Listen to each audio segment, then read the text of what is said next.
Hey there, you great people. I hope you've been so well. Seriously, thank you so much for all the support recently and the new subscribers. As you can see, I'm back in the kitchen again. So this is another episode of Paulbhustlin85 Cooks, and this one I am really excited about. I've never worked with pastry in my life or cooked anything like pies, pastries or anything. And today I'm cooking for you a vegetable samosa, which normally originates from South Asia, but more in particular India, and it's a beautiful savoury filled pastry snack. Although if you do a few of these and put a side salad on the plate, it could be a main meal also. I'm going to have a picture up here on the screen now, and that's what this should look like, or sort of look like, towards the end, so you have an idea of what you're cooking. Like I said, this is a vegetable samosa. I'm going to show you what you need for starters. Here we've got 100 grams of fairly finely chopped carrot, 100 grams of garden peas. I've actually took these out of a tin, but you can use frozen ones, no problem. I've got 150 grams of fairly finely chopped raw potato, which I just peeled and then chopped up into bits. I've got 150 ml here of vegetable stock, and all I've done is use one of these vegetable stock cubes and added boiling water from the Breville there. Then we've got one very large, which is about 100 grams red onion, which we've finely chopped, and then 2 small cloves of garlic, which we first crushed with the side of the knife and then chopped up coarsely. You can probably see that in there. Also here we have got some mild curry powder, which we'll be adding in to season it in a bit. We'll need salt and pepper of course as well. And I'm cheating, like I said, I've never worked with pastry before, so I'm just using this ready rolled short crust pastry, which is in baking paper already. What you need to do first of all is get your pan like this, 1 tablespoon of oil, it could be vegetable oil or sunflower oil, it doesn't matter, and get the pan up to temperature. Right, you might not be able to hear it, but I've had my pan now on a medium for a few minutes and it is up to temperature. So what we'll do, we'll get our whole 100 grams of finely diced red onion, but you can use brown onion as well, and our 2 crushed and chopped cloves of garlic. Put them in the pan, and what we're also going to do now is get some of this mild curry powder, and we're going to add 2 teaspoons of that as well. Just going to quickly grab, I know I've got a lot washing up, the new wooden spoon my dad brought me, which is really going to come in handy. It'll get really used. What we're going to do, we're going to stir that in, mix it all together really nicely, and we're going to fry this on a medium until the onion is soft, so about 8 to 10 minutes or so. As you can probably see now, we've done the onions on a medium, the onions, the garlic and the curry powder on medium for about 10 minutes. So now it's time to add our 100 grams of garden peas, 100 grams of diced carrots and 150 grams of our raw diced potato, all diced quite finely, and we're going to put these into the pan now. Hopefully scrape these off quickly, get it all in there. It's all in there now. Give that all a really good stirring round. Just mix it all together really nicely. And by the way, if you notice, just now before I put the peas, potato and the carrot in, I put quite a few grinds of pepper, black pepper I've used, and also some salt on them. Probably about half a teaspoon each of salt and half a teaspoon of pepper. Now that's all nicely mixed together, we're going to get our 150 grams of this chicken stock, which obviously, as I said earlier, 1 vegetable stock cube even, 150 ml of boiling water. We're going to add that in now into the pan, so it nicely coats, and again we're going to give this a nice stir around just to mix it all thoroughly through. It's all nicely coated. We're going to now do this on a medium, so on about a 3 out of 6 on the electric hob here for around about half an hour, and we are going to cover it. Get our lid out the cupboard, which doesn't match the pan, but never mind.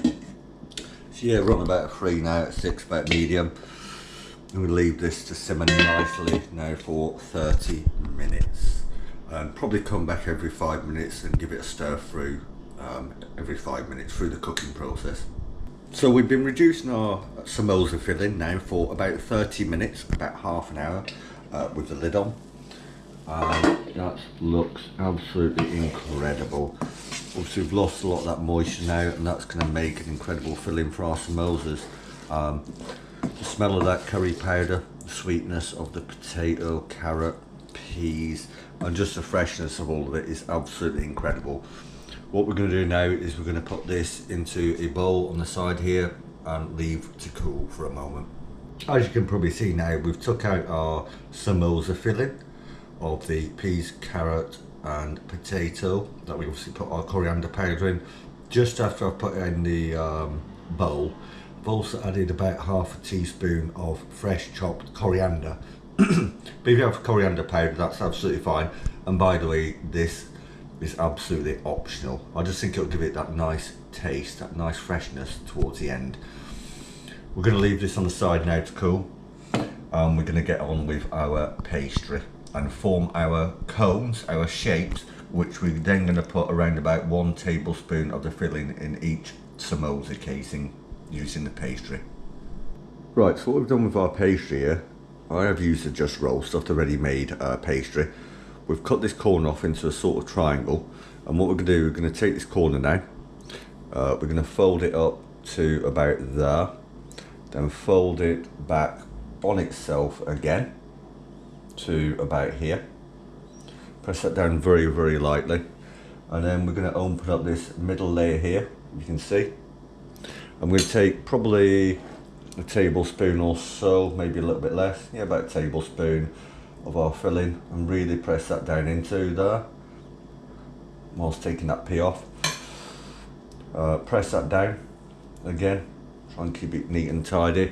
We're then going to get a tiny bit of water. I'm just going to put a little shot glass here.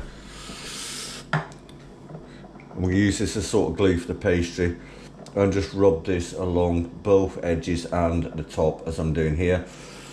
Then we're going to come back over and fold to about here, and then just fold over this top section and then flip it again. That's one vegetable samosa done, as you can see.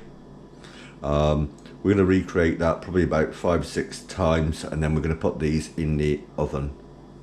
As you can probably see, I've ended up doing 4 samosas here because of space on the baking tray, and actually run out of the ready-made pastry.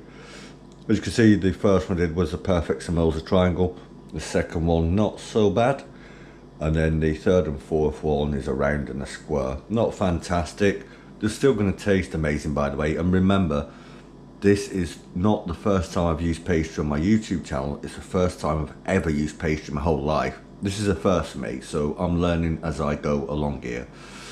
Now these are on a baking tray with some grease-proof paper on this baking tray. We're going to put these in the oven for about 20-25 minutes, but we'll check them every sort of 5 or 10 minutes, and we'll turn them halfway through the cooking process. Once these are baked and done, I'll have a little taste test along with you guys and girls.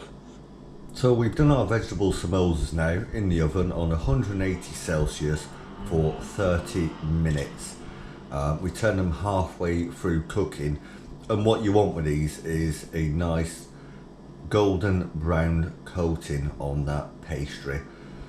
Just before they come out of the oven, which I'll do in a second, I've decorated the plate with some wedges of lemon and some mint yogurt. If you don't have mint yogurt in like a plastic squeezy bottle like I've got, just use a few tablespoons of natural yogurt and add some chopped mint into it. Or if not, if you can get mint sauce like we have here in England in a jar, just add a little bit of that, some mint yogurt, and it'll be incredible. Right, we're going to go into the oven now, without burning our fingers. For once I will actually use the pot towel and take out these and put these right up on the top here. As you can see, these look absolutely incredible, don't they? Like I said, we've done these for 30 minutes and turned them halfway through. Nice crunch on the outside and very, very well cooked. We're going to put these on our plate now, which I think looks absolutely incredible.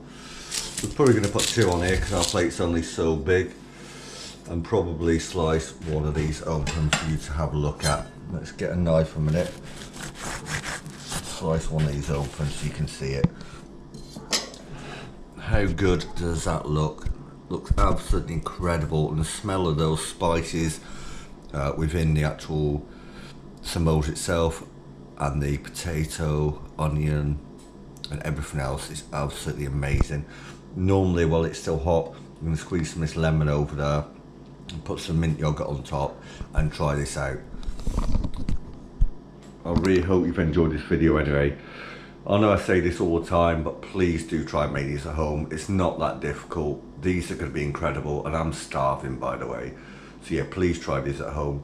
Remember as well, on our competition video, you've still got about another week and a half to get your guesses in for Guess the Candies and Jack Daniels bottle. So please join in with that one in the comments.